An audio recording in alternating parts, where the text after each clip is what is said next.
Lucia बोलती है, तुम ऐसा दिखावा क्यों कर रहे हो जैसे कि तुम कुछ जानते ही नहीं हो और आप मुझे उत्तर दीजिए। एलेक्स बोलता है, मुझे लगता है कि मैं अच्छा तरीका से दिखावा कर सकता हूँ। यह इतना ज्यादा साफ दिख रहा था।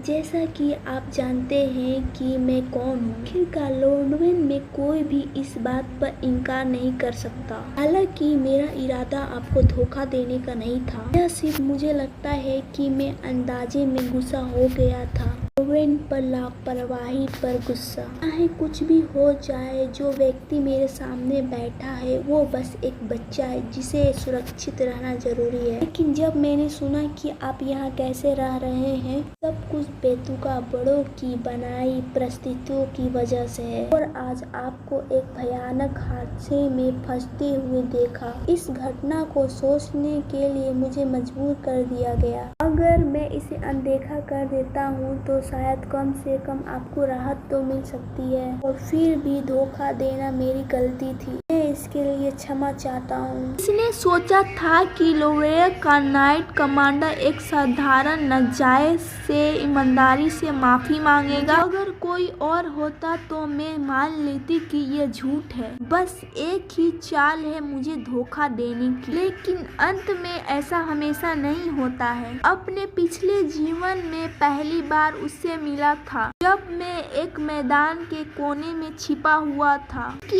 एक झलक पाने के लिए, और बिना कोई सवाल पूछे अपने एक शांत आवाज में कहा, अगर तुम्हारे पास और कोई जगह नहीं है तो क्या मैं यहाँ आ सकता हूँ? मैं हमेशा तुम्हारा इंतजार करता हूँ। मुझे शुरुआत में उस पर यकीन नहीं था। बिना किसी सवाल के, बिना किसी शर्त के वो मेरा इंतजार करता रहा। मुझे खुशी है कि तुम यहाँ आए। मैं अपनी माफी स्वीकार करता हूँ। कमांडर बोलता है, ओ मेरी लेडी, बदले में मेरे पास एक प्रपोजल है। वो बोलती है, क्या? वे तो मेरी गलती थी, इसलिए कम से कम तुम्हारी बात तो सुनो। वैसे तुम क्या प्रपोजल देना चाहते हो? प्लीज मेरी तलवारबाजी की शिक्षा बन जाएगी। वो बोलता है, मेरी लेडी, क्या मैंने सही सुना? वो बोलती है, हाँ, आपने जो तलवारबाजी की बातें सुनी वो मैंने बिल्कुल कहा। माई लेडी, मुझे यकीन नहीं था कि आप इतनी चौंकाने वाली हो, और आज की बात लेकर मुझे सच में चौकन्ना होना पड़ेगा। अगर आपको कोई प्रॉब्लम ना हो तो मैं इसे स्वीकार करना चाहती हूँ, लेकिन मैं बस ये नहीं कर सकता। मुझे नहीं पता कि आपको इसके बारे में पता है या नहीं है,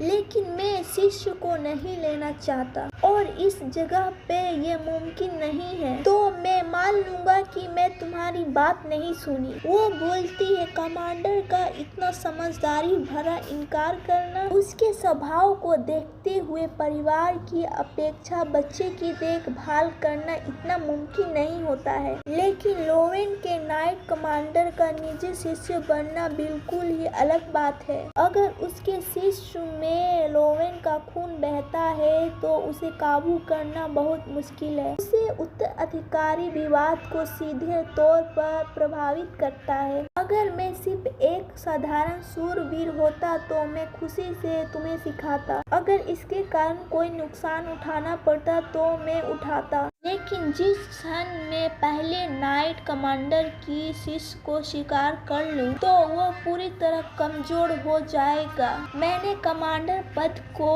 चुनने के लिए बहुत संघर्ष किया है। सत्ता के भूखे लोगों की लालच और नीचता किसी भी चीज से ज्यादा अंधेरी और गंदी है, और हम लोवेन परिवार के उत्तराधिकारी की बात करते हैं और आने वाले किसी भी दिनों से ये काम नहीं करेगा, इसलिए मुझे पूरी तरह हार मानने पर मजबूर करना होगा। लूसिया बोलती है, मुझे पता है कि आपको किस बात की चिंता है, लेकिन उन चिंताओं की कोई समस्या नहीं होगी। एक नाजायज बच्चा होने के नाते मुझे घर की विरासत का कोई अधिकार नहीं है, इसलिए उत्तराधिकारी का विवाद का मुझसे लेना देना कुछ भी नहीं है, और इसके अलावा मैं उससे नहीं कहता कि आप मुझे समर्थन दें। बस 3 महीने, केवल 3 महीने आप मुझे शिक्षा दीजिए, और मैं जानता हूँ कि आप कितने बिजी हैं, लेकिन आप थोड़ा मेरे लिए समय निकाल सकते हैं। वो बोलता है, तुम किस बारे में बात कर रहे हो? मैंने अभी अभी मना कर दिया कि मुझे शिष्य नहीं बनाना और मैं ऐसी बात नहीं मान सकता। लूसिया बोलती है, मैं पुस्तकालय में जाऊंगी और आपके लिए बुक ढूंढूंगी। शायद आप अपनी बीमारी बेटी का इलाज कर सको। मैं ये आपको दे सकती हूँ।